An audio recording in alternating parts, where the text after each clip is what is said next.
কি বলবেন, এখানে মমতা বন্দ্যোপাধ্যায় প্রতিবাদী লগ্নে জন্মগ্রহণ করেছেন, ওনাকে কেউ দমাতে পারেননি আর পারবেও না।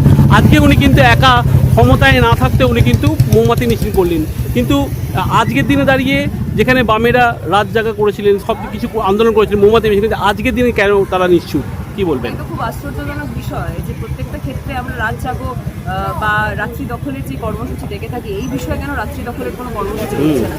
আজকের দিনে দাঁড়িয়ে এই জিনিসটা বলতে কোনো দ্বিধা নেই যে আমরা প্রত্যেকে দেখতে পাচ্ছি যে নতুন সরকার আসার পরবর্তীতে 12 থেকে 13খানা এরকম রেপের মতো ঘটনা আমাদের সকলের চোখের সামনে উঠে আসছে। এবং বারবার একটা কথা বলবো, সেই কন্যা সন্তানের উপর যখন আঘাতটা পড়ছে তখন কিন্তু শুধুমাত্র সেই মেয়েটা সেই নারীটার উপর পড়ছে না, তখন আমার এই বাংলা মা বাংলা ভূমিটার উপরও পড়ছে।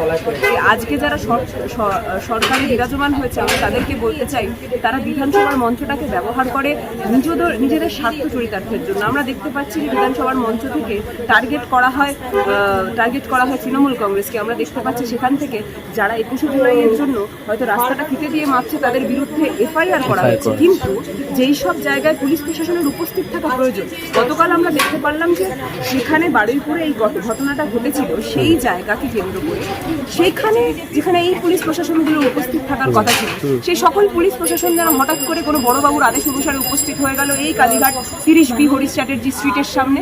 আমরা দেখতে পেরেছি, আপনারা দেখতে পেরেছেন যে একদম কালীঘাট রোড যেটা 30B Harish Chatterjee street connect করে এবং বলরাম ঘাট এই একদম বাদিকে, সেই দুটো জায়গায় কিয়স্কের মুখে এত সংখ্যক পুলিশ প্রশাসন, তার পাশাপাশি অভিষেকদার বাড়ির সামনে আমরা দেখতে পারলাম এখানে পুলিশ ভ্যান, আমরা দেখতে পারলাম এখানে সিআরপিএফ। আচ্ছা, এনাদের যেখানে উপস্থিত থাকা প্রয়োজন তারা কেন সেখানে উপস্থিত থাকতে পারছেন না? যারা আইনের শাসনের কথা বলছেন তারা কেন এই আইনকে নিজেদের কার্যসিদ্ধির জন্য ব্যবহার করছেন? বিভিন্ন প্রশ্ন রয়েছে।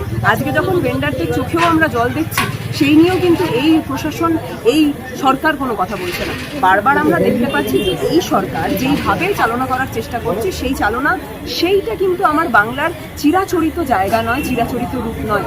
আমি বারবার একটা কথা বলছি যে এইটার বিপরীত কণ্ঠস্বর হয়ে, জনগণের কণ্ঠস্বর হয়ে মমতা বন্দ্যোপাধ্যায় আগেও নেমেছিল, আজকেও নেমেছে। গতকাল চেষ্টা করা হয়েছিল যাতে দিদিমণি সেখানে যেতে না পারে, আজকে এখানে মমতা বন্দ্যোপাধ্যায় প্রমাণ করে দিয়েছে যে এইভাবে আমাদের কণ্ঠস্বর রোকা সম্ভব না, এইভাবে আমরা লড়াইটা চালিয়ে যাব।